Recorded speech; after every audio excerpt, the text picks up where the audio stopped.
तो बस शॉर्ट में एक चीज़ बोलना चाहूँगा, जाओ एग्ज़ाम अच्छे से दो, ज़्यादा टेंशन मत लेना। जो टेंशन लेना था आपने तैयारी में टेंशन ले लिया।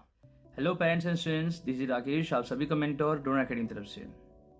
यस, बहुत दिनों बाद इस शॉर्ट वीडियो के थ्रू मैं अपने सभी स्टूडेंट्स को जो आरएमसी की तैयारी कर रहे हैं उन्हें ऑल द बेस्ट बोलना चाहता हूँ और स्मॉल इंस्ट्रक्शंस देना चाहता हूँ जो आप आरएमसी एग्ज़ाम में ध्यान रखें, जिससे आप अपने एग्ज़ाम को बेस्ट दे सकें।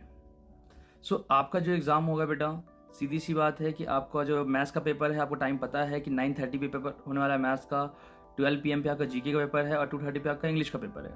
ओके, बट आप लोग मेक श्योर करना कि आप एग्ज़ाम सेंटर पे 1 घंटे पहले पहुंच जाओ या फिर आधे घंटे पहले एटलीस्ट पहुंच जाओ, जिससे आप अपना रूम नंबर चेक कर लो और अपना आधार कार्ड और अपना एडमिट कार्ड ज़रूर लेकर के जाना साथ में, जिससे आपकी एंट्री ईजिली हो जाएगी। आफ्टर दैट आपका जो मैथ्स का पेपर होगा 1 आवर 30 मिनट्स का होगा। तो आप लोग मेक श्योर करना कि जो भी पेपर आप लोग करोगे 1 आवर 30 मिनट्स में मैथ्स का, आपका पार्ट ए पार्ट बी दोनों करना इंपॉर्टेंट है। कुछ बच्चे पार्ट ए में फंसे रह जाते हैं, टाइम ज़्यादा वेस्ट करते तो पार्ट बी क्वेश्चन छूट जाते हैं। तो मेक श्योर करना कि आप प्रॉपर टाइम मैनेजमेंट बना लो कि पहले पार्ट ए करोगे या पार्ट बी करोगे, उसके बाद ही आप एग्जाम सेंटर में जाना। जैसे अभी आपके पास एक दिन है पूरा, आप देखो मैथ्स के पेपर में आप पार्ट ए बेटर तरीके से कर पा रहे हो या पार्ट बी बेटर तरीके से कर पा रहे हो। अगर पार्ट ए से आप स्टार्ट कर रहे हो तो टाइम बनाओ कि इतने टाइम के बाद 40 मिनट्स बाद या 35 मिनट्स बाद आपको स्विच करना है पार्ट बी की तरफ, बिकॉज आपको 1 आवर 30 मिनट्स ही मिलेंगे, जिसमें आपके 5 to 10 मिनट्स आपके वेस्ट हो जाएंगे, किसी इन्विजिलेटर की गलती से वेस्ट हो सकते हैं या फिर आपके पर्सनल इशूज़ की वजह से हो सकते हैं या एग्जाम प्रेशर की वजह से हो सकते हैं। तो 5-10 मिनट्स तो आप लेकर चलो कि आपके वेस्ट होने ही हैं, और अगर आपको 5-10 मिनट्स एक्स्ट्रा मिल जाते हैं तो आपको उसमें अपने पेपर को चेक भी करना है, और पेपर को सबसे बड़ी बात क्लीन रखना है, गंदगी ज़्यादा नहीं करनी है, बिकॉज इन्विजिलेटर कॉपी चेक करेगा। सो पहला इंप्रेशन होता है पेपर आपका क्लीन है, और लाइन वाइज अगर आपने सॉल्व किया हुआ है क्वेश्चन 1 2 3 4 तो बहुत ही अच्छे तरीके से इन्विजिलेटर भी आपकी कॉपी चेक करेगा। ओके, सेकेंड पॉइंट आपको ये ध्यान रखना है कि अभी तक जो आरएमसी का जून में जो पेपर आया था जून 2023 में, तो पेपर बहुत सारे लॉजिकल क्वेश्चंस आए थे। तो इस बार मैंने अपने स्टूडेंट्स को ऑलरेडी लॉजिकल क्वेश्चन कुछ पढ़ा के भेजे हुए हैं, और साथ ही साथ आप पहले एग्जाम्स की बात करो तो उसमें भी रीजनिंग टाइप के क्वेश्चंस आए हुए हैं। तो मेक श्योर करना कि आप हर क्वेश्चन को डील करने के लिए रेडी हो चुके हो।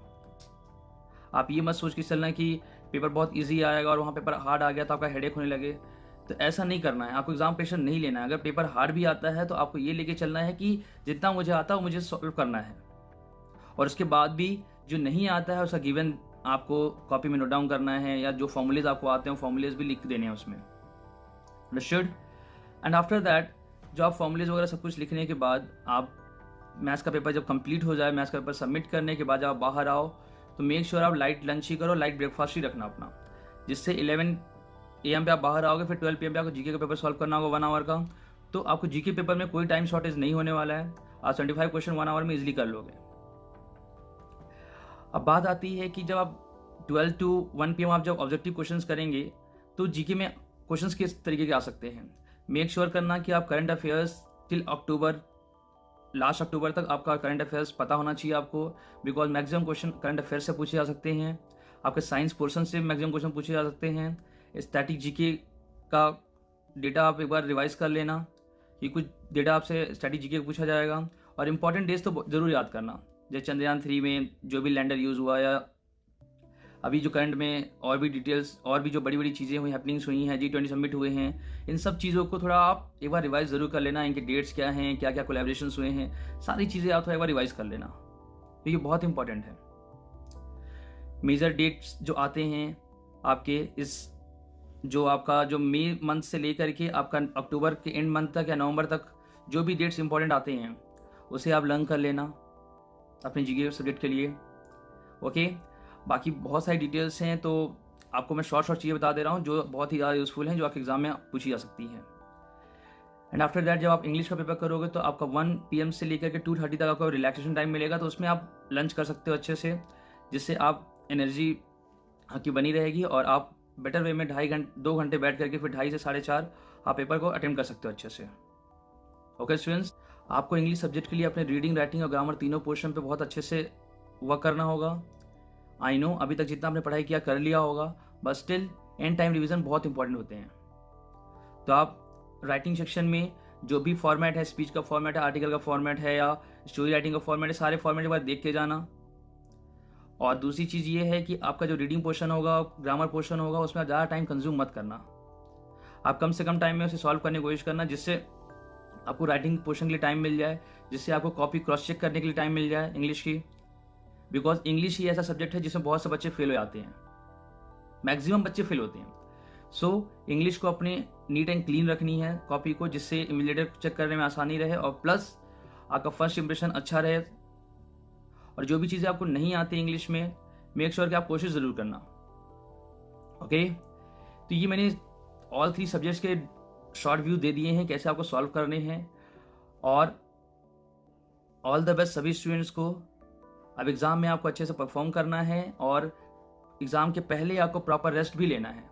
यस, आपको 7 to 8 आवर्स की स्लीप ज़रूरी है। तो आप जो भी अपने एग्ज़ाम सेंटर जा रहे हैं तो प्लीज़ एक दिन पहले चले जाएं या फिर आप सुबह टाइम में चले जाएं, जिससे रात को आप फर्स्ट की नाइट को आराम से एग्ज़ाम सेंटर के पास में जो भी होटल रूम्स ले रहे हैं या फिर कुछ भी आप जो अफोर्ड कर रहे हैं वहाँ पे, आप वहाँ पे अच्छे से स्टे कर सकें और नेक्स्ट डे फ्रेश माइंड से आप लाइट ब्रेकफास्ट के साथ एग्ज़ाम देने जाएं। और मैंने जो आपको कुछ चीज़ें बताई, आप अपना एग्ज़ाम पैड ले जाइए, अपना ज्योमेट्री बॉक्स मैथ्स टेस्ट में ले जाना, जिससे आप कंस्ट्रक्शन वाले क्वेश्चंस कर सको इजीली। ओके, और अगर आपको लगता है कोई भी चीज़ें आपको नहीं आ रही या फिर आपके सिलेबस से बाहर की हैं, आप प्लीज़ हेक्टिक मत लेना, एग्जाम प्रेशर ज़्यादा मत लेना। बिकॉज अगर आपका फर्स्ट पेपर खराब हुआ तो आपका जो जीके है, इंग्लिश है, ऑटोमेटिक खराब होते चले जाएंगे। तो मेक श्योर करना कि आपको काम डाउन रह के पेपर को सॉल्व करना है और अच्छे से पेपर को देना है। ओके स्टूडेंट्स, सो अब मैं बहुत ही ज़्यादा इन सब चीज़ों को एलैबोरेट कर चुका हूँ, तो बस शॉर्ट में एक चीज़ बोलना चाहूँगा, जाओ एग्ज़ाम अच्छे से दो, ज़्यादा टेंशन मत लेना। जो टेंशन लेना था आपने तैयारी में टेंशन ले लिया, अब बस फाइनल जितना आता है उससे कॉपी में नोट डाउन करके आपको आना है वहाँ पे। Okay, so students all the best आप सभी को अपने एग्जाम्स के लिए। उम्मीद है आप सभी लोग बेटर से बेटर परफॉर्म करेंगे, जिससे आपका रिजल्ट अच्छा आएगा। Okay, thank you. This is Rakesh Singh from drone academy.